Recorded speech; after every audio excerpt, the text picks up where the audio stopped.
am Gill Huber. We're here with SMG Source at Adweek Europe.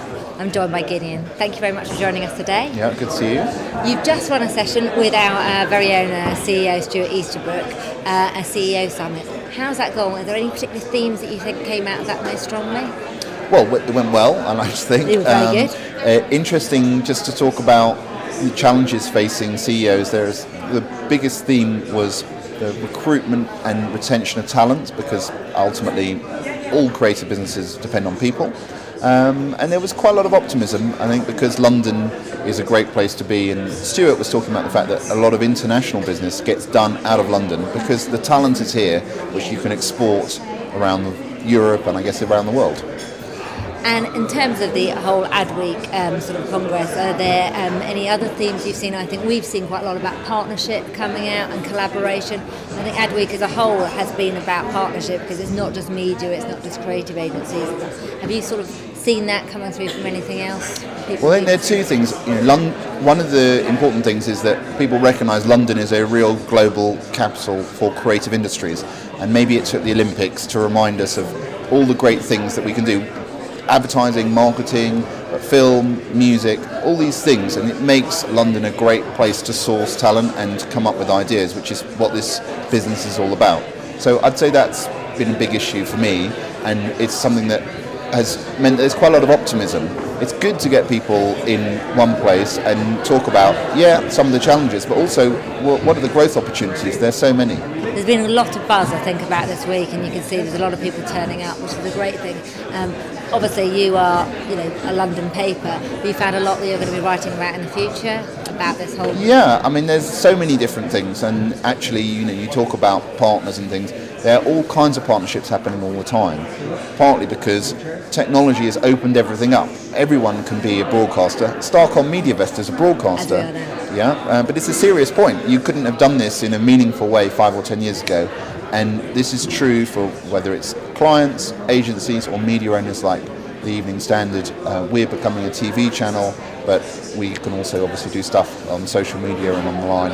So in that way, it's opening up lots of different ideas all the time. And someone said, it feels like you're having to make a bet on different things. Well, trying lots of different things is exciting. Not all of them are going to work, but if you try it, you never know. I think we talk about, and certainly our global CEOs talk about living in a beta test, and actually probably compared to 5 years ago, everything was perfect before it went out. Now it's tests, sometimes you're going to fail, but you're going to learn from that, and I guess that affects everyone now. Well, there's a lot of technology companies taking part in this event, as you'd expect now. So it's Google, Facebook, Spotify, Microsoft. What all these companies have in common is that they're not afraid to fail, and that kind of entrepreneurial, adventurous streak is something that the whole business world can learn from, not just media.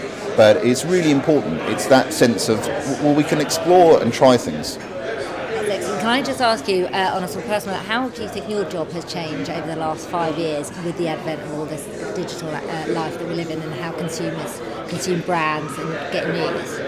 I have to work harder. The positive thing is that there's more information and there's more opportunities to write about things. We're living in a revolution. That's really exciting. I think a possible downside is there's less room to think, and sometimes you can feel like the news happens really 24/7, and that's a balancing act. But we all need time to think, and sometimes an event like this is good because you come out of the office and you are in an environment where you're listening a lot and sharing a lot of ideas. And do you find that quite an inspirational environment? You actually go, I can take some time out to think about everything and then write about it? Yeah, I think it is. I mean, we're all doing our jobs. We've all got to write about it or tell our colleagues about it. So it's an important, it's not just having fun, but you need to break out of the usual sort of channels and silos to think about stuff. So yes, it's very useful. And do you find also the kind of people you interact with, so the CEOs we saw today, they're different from, again, how they were 5 years ago? You seem to have quite a good range on the panel today. How was that? Well, that's an interesting question, and I think that everyone has to work harder now, and there's more time pressures, things happen just faster, and that's partly because the pace of technological change has moved faster.